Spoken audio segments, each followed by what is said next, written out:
This is the Grandeur of the Seas, cabin 816. We're going to do a quick overview here, just so you get an idea what this room's like.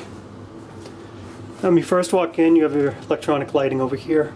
You can dim it, you can select different areas to set. Here's the door to the bathroom. It's right by the main entrance. One thing to keep in mind if you're looking for the light, it's actually over here on the left, even though the door swings out towards it. One thing you're going to notice a lot as we go through this room, there are a lot of mirrors. See when you walk in. Now they did this to make the room feel bigger. I mean, it is a large cabin. You have a bar area right here. They give you some snacks. They also give you a mini fridge in here. They get some alcohol and stuff in there if you want to buy it. You have tons of storage in this room. You can see all this here is all storage. You have, large closets that you can put everything you need in. They give you your bathrobes if you want to use them during the week. This one's a little different. It's actually got some drawers stuffed at the bottom of it. Your temperature controls are right over here. You can even adjust the volume, which is nice. Sometimes it is so loud when they announce stuff on a cruise. Got a flat screen TV over by the bar on the opposite side, and this, I haven't seen this before.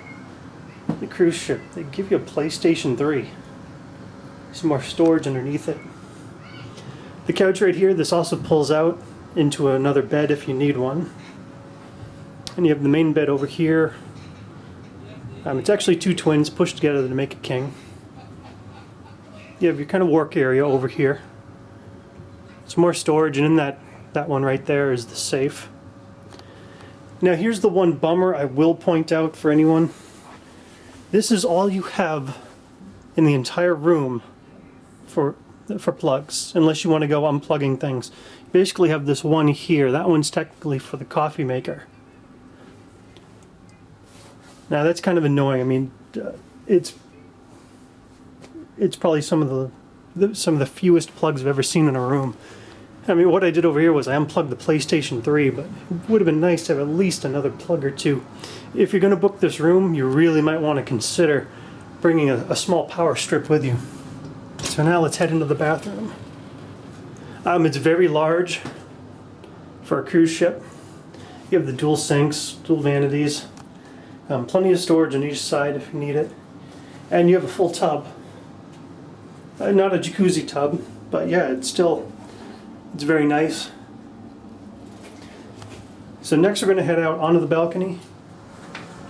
Okay, if you book this room, you do get a couple of freebies. You can see them here. I'll scroll down the list for you real quick.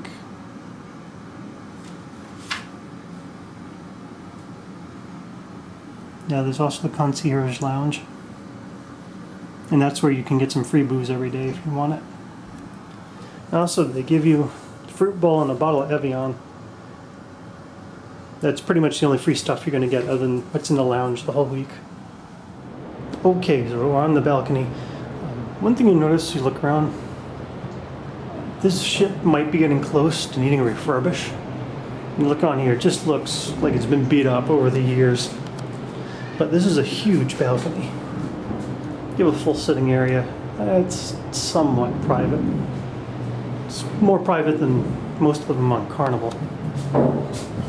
See, this stateroom is pretty much near the front of the ship.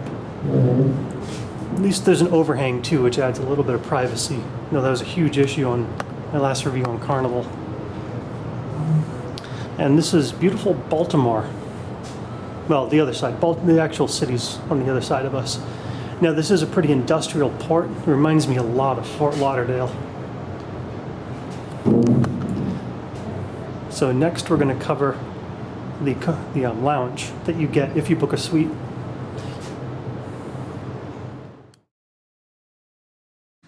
This is the view you're going to get if your stateroom is on the other side of the ship.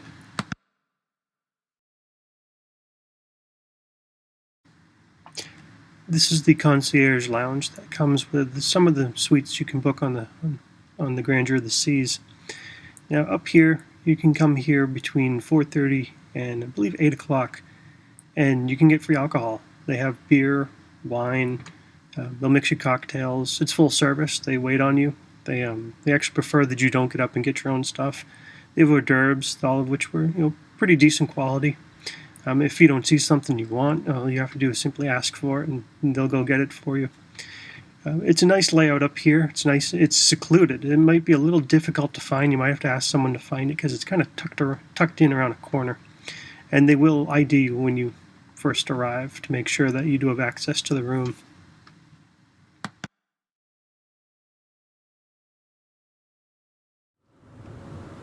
Okay, we did discover one really bad thing about this room that might be a deal breaker for some people. Right here, this is the door that goes to the next room.